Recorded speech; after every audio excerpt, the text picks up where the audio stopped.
Tergantung dari jaksa nanti. Nah, kalau jaksa menyatakan ini berat, oh ya, oke saya terima diteruskan. Tapi kalau tidak, saya kembalikan ditambah atau udah itu dihentikan aja nggak bisa. Berarti itu biasa pembalian berkas dari jaksa itu adalah hal yang normal, hal yang biasa. Normal. Kalau jaksanya langsung terima, nanti dituduh jaksanya didikte, kan gitu kan? Nah itu bagus, jaksanya mengembalikan tambah lagi, nggak apa-apa. Itu memang boleh interupsi nggak? Gitu. Boleh. Gimana ya? Bang Refli? Jadi begini ya, kita memang melihatnya dalam perspektif siapa.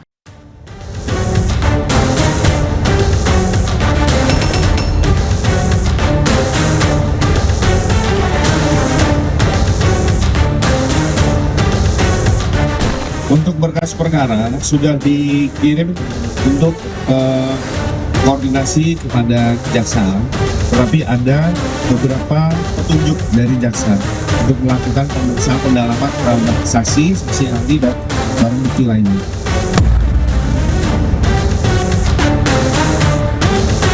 Kalau jaksa penelitinya itu jujur dan objektif, pasti P19. P19 itu apa? Dikembalikan. Bahwa hukum bekerja normal, bukan bukti lemahnya posisi Jokowi.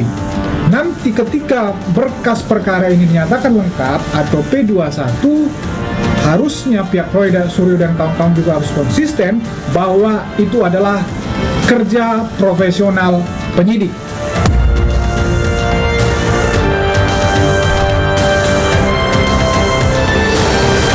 MK harus memprotek warga negara agar tidak mudah dikriminalisasikan tulisan, apalagi pendapat itu adalah the expert opinion, pendapat yang dikeluarkan oleh para ahli. Apakah pertanyaannya yang akan timbul nanti, apakah gugatan tersebut atau permohonan uji material tersebut itu adalah untuk kepentingan pribadikah atau kepentingan umum? Tapi apapun itu, kami mengapresiasi teman-teman, saudara-saudara, para tersangka yang telah melakukan judicial review dengan elegan dan lebih terhormat.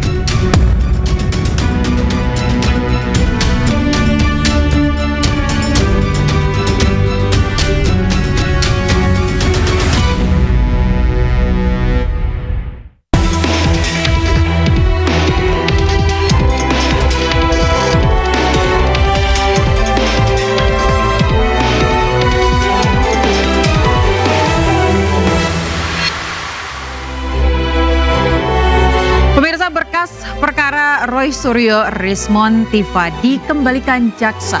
Polisi segera kembali akan memeriksa saksi dan ahli.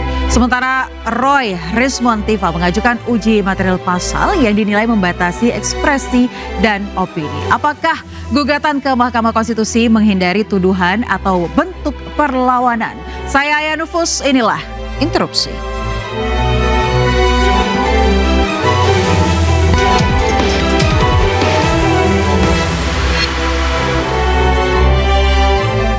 Malam hari ini kita akan membahasnya, sudah hadir di studio Interupsi. Dari kiri saya terlebih dahulu yang sudah senyum-senyum dari tadi ada Bang Abdul Gofur Sangaji, pengacara Roy Suryo. Selamat malam Bang Sangaji. Selamat Terima kasih Mbak sudah Aya. hadir lagi di Interupsi. Selalu semangat. Selalu semangat ya.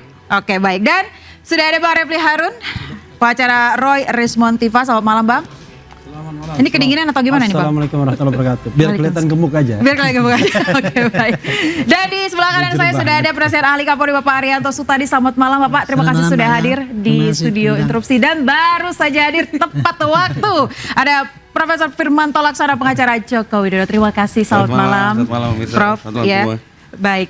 Bapak-bapak semuanya, saya mau mengingatkan kembali rules di studio Interupsi. Anda boleh berargumen, adu gagasan, adu opini, tapi jangan lupa sebelumnya pastikan Anda katakan interupsi. Baik, saya ke Bang Refli terlebih dahulu. Bang. Ya. Belum.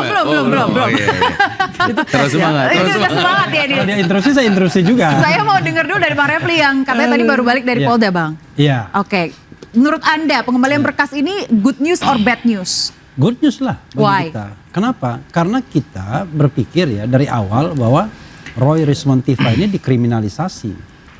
Jadi kalau kita paham demokrasi, paham konstitusi, paham hak asasi manusia, kasus-kasus seperti ini tidak akan naik ke proses penyidikan atau apalagi proses persidangan. Jadi kami berharap bahwa dengan kekuatan yang ada pada kami, kasus ini dihentikan. Tetapi bukan dengan cara minta maaf, ya kan, dengan mengajukan yang namanya restoratif justice, karena salah satu syaratnya kan minta maaf. Tetapi kami ingin membuktikan bahwa kasus ini lemah, ya, tidak punya namanya legal foundation yang kuat untuk ditindaklanjuti dalam proses persidangan. Karena kami menengarai misalnya, ya, dari 6 pasal yang dikenakan itu tidak justified semua, dan itu saya kemukakan di gelar perkara khusus, ya, ada saksinya Firmanto dengan Gafur Sangaji. Pasal 310 tidak justified karena pasal itu bicara bahwa ada pengecualian kalau itu untuk kepentingan publik. 311 tidak justified karena itu mengatakan fitnah. Fitnah harus dibuktikan terlebih dahulu. Tidak ada putusan pengadilan yang berkekuatan hukum tetap yang mengatakan itu asli atau palsu. Bagaimana Anda mengatakan itu fitnah?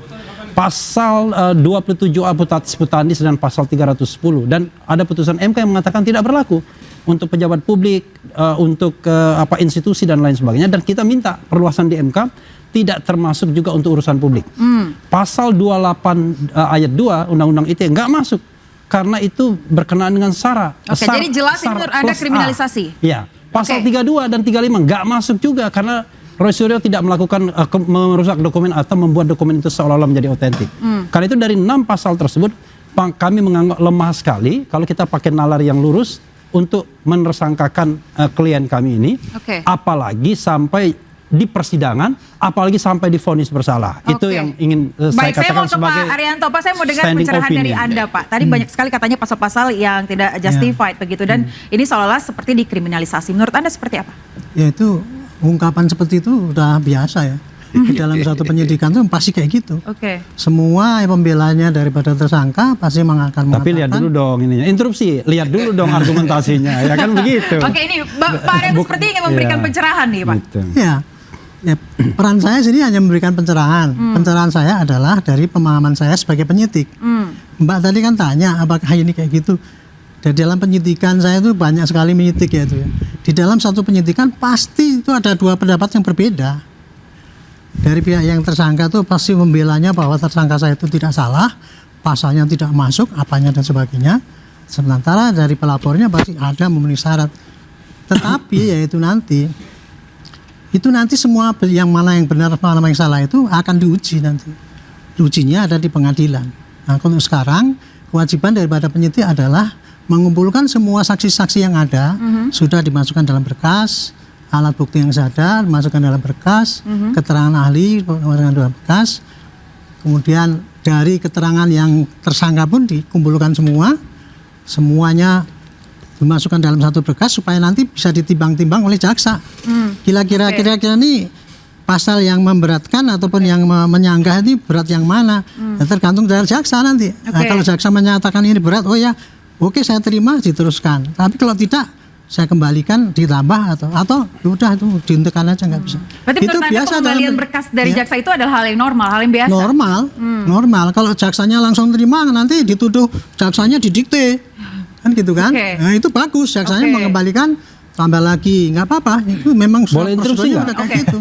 Boleh. Gimana kan? Bang Refli? Jadi begini, ya, kita memang melihatnya dalam perspektif siapa? Perspektif jaksa nanti dibilang, wah kalau diterima nanti dianggap berpihak. Tapi kalau kita lihat dari perspektif penyidik, itu penyidiknya berarti nggak profesional dong. Kenapa? Sudah memeriksa 22 ahli, sudah ada 709 dokumen, sudah memeriksa 127 saksi, kok tiba-tiba begitu dikirimkan nggak lengkap. Jadi ini ya, saya mendapatkan informasi A1 pada hari ke-7, tanggal 13 diajukan, 13 Januari. Pada hari ke-7 itu sudah ditolak. Ya. Pada hari ke-13 itu dikembalikan semuanya. Pada hari ke-7 itu sudah dinyatakan tidak lengkap. Nah, itu menunjukkan bahwa kalau kita menganggap ini hal yang biasa, berarti kita menganggap biasa penyidik tidak profesional. Padahal dia sudah melakukan proses penyidikan yang lama. Dengan 120. Ngapain banyak alat bukti seperti itu, tetapi kemudian begitu disampaikan dengan mudahnya ditolak. Pak Arianto, Anda sebagai mantan penyidik, memang benar penyidik kadang kerjanya tidak profesional. Sering, bukan ini. Karena saya interupsi pada pencerahan yang setiap Pak Refli ini menurut saya itu pencerahan yang menyesatkan menurut saya. Yang menyesatkan istilahnya ini. itu yang dipakai itu tadi kan. Yang menyesatkan Apa? ini penasihat ahli Kapolri atau penasihat ahli belum Jokowi? interupsi loh. Belum interupsi Oke, loh ada. sebentar Pak Refli, silakan lanjutkan dulu Pak Refli. Silakan. Karena boleh interupsi enak aja sekarang. Ya kan boleh interupsi Nanti katanya. semuanya ada di saya. Iya, jadi Saya akan- gitu. Jadi Ya oke. istilah-istilah itu memang kayak gitu sudah biasa. Dan yang namanya jaksa yang mengembalikan P19 itu memang aturannya kayak gitu. Bahkan ya dulu KUHP yang lama itu ada edaran dari kejaksaan.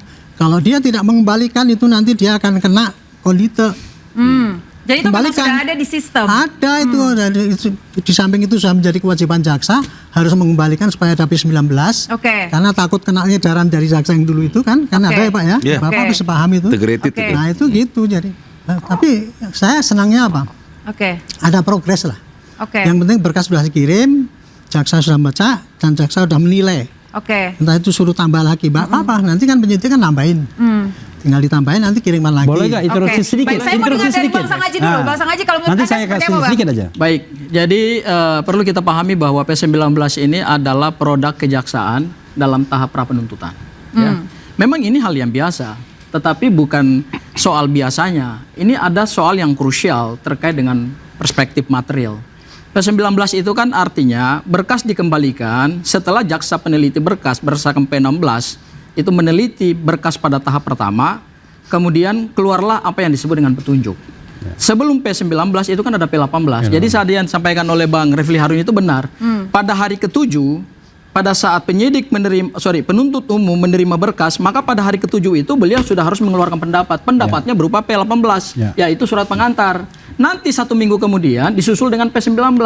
P19 itu adalah uraian terhadap kekurangan berkas yang diteliti oleh jaksa peneliti sehingga menjadi petunjuk bagi penyidik untuk melengkapi. Nah ini menarik. Menariknya kenapa? Di dalam KUHP, ini aturan main KUHP kita ya, penetapan tersangka kan berdasarkan 2 alat bukti. Kemudian kalau kita lihat P19 berdasarkan apa yang disampaikan resmi oleh Kabid Humas Polda Metro Jaya, ada 3 petunjuk. Oke. P19 itu biasanya 2 aspek, ada aspek formil, ada aspek material, tetapi tidak ada aspek formil di dalam P19 jaksa peneliti. Semua adalah aspek material. Dan kalau kita lihat dari aspek material, ini semua berhubungan dengan alat bukti.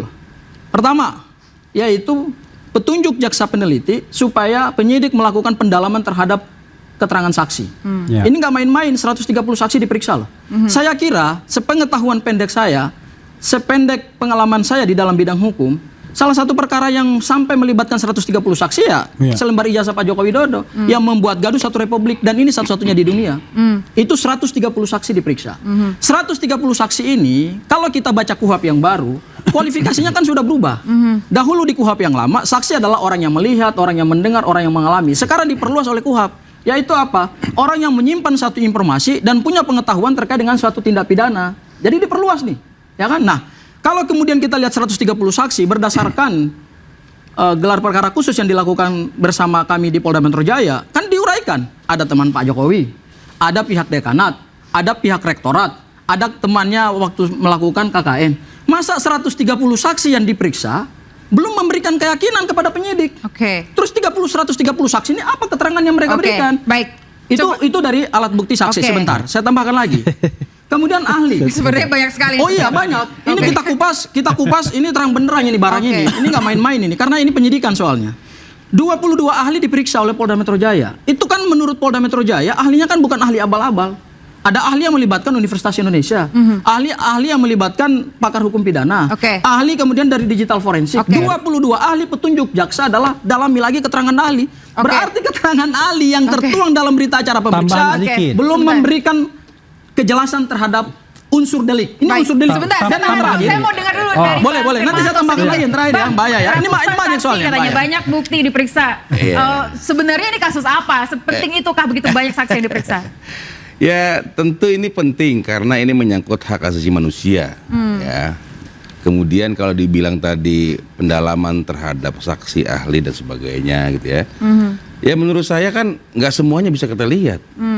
Itu kan domennya jaksa dan daripada penyidik. Jadi ya kalau nanti dibilang ya kurang ini kurang itu sedikit-sedikit ya. Nanti tiba-tiba terima komplain. Maksudnya Wah, ini artinya abuse. menurut Anda jaksa ini kerjanya serius? Menurut saya iya. Hati-hati dan serius. Oke. Karena dari awal, dari mulai dia melakukan penyidikan, udah dikirim kok. Jaksanya hati-hati, Informasi ke penyidiknya enggak. Oke. Sudah dikirim juga SPDP, melibatkan jaksa juga kok. Pada saat penetapan tersangka pun diupdate juga kok ke mereka, gitu loh. Sehingga maksud saya ini dikawal. Oke. Ini dikawal. Dan ketika ini dikawal dan masih ada yang kurang dilengkapi dan sebagainya, sehingga untuk mempermudah nanti dalam persidangan, penuntutan dan sebagainya, maka diperlu tambahan-tambahan. Karena angle-nya akan berbeda. Oke, saya Seperti itu. interupsi ya. Iya, silakan, Bang Refli. Saya mengemukakan satu fakta yang aneh. Apa faktanya, Bang? Kita mengajukan saksi dan ahli sekitar bulan Desember setelah gelar perkara khusus. Silakan ajukan saksi dan ahli. Pada tanggal 13 Januari itu berkas dikirimkan ke kejaksaan. Tahu nggak? Pada tanggal 14 Januari, sehari setelah dikirim berkas, kita diundang untuk pemeriksaan saksi dan ahli kita pada tanggal 20 Januari. Anda bilang itu profesional. Oke, kita akan Coba bahas itu, bayangkan. Bang. Apakah Terus memang harusnya. yang Terus sih, proses itu yang harusnya selama ada ini yang berjalan, dilanggar. kita Enggak, akan bahas. harusnya. Usai jeda. Kan? Tetaplah di Tidak ada yang dilanggar itu. Itu.